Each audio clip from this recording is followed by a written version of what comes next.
รรมะคุ้มครองโลกแม้ความโกรธขจัดหาย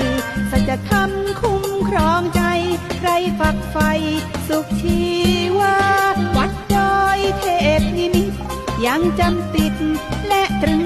ตราฟังธรรมเทศนาสุขอุราแสนเปรมปรีหลวงพ่อสำเริงคิดน้อมตั้งจิตเจตนามุ่งมั่นคำสัญญาสร้างจิตตวิริยะความเพียรคำสอนพระพุทธองค์จะดำรงอยู่คู่ชาวไทยตราบชั่วดินฟ้ามาลายให้ห่างไกลเอาเวทีนำพาพระสงฆ์ไปสี่สังเว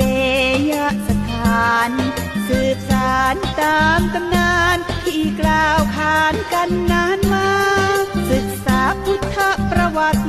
ไม่ข้องขัดมั่นในศรัทธาขัดเกลากิเลสตัณหาภาวนาสร้างบารมีนี่คือสาระธรรมตามรอยบาทพระศาสดาหลวงพ่อดำริมาปลุกเสกพระเป็นให้เป็นพระแท้มีธงธรรมจักร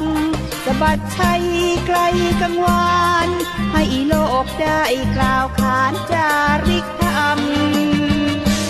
ตามรอยบาทพระศาสดา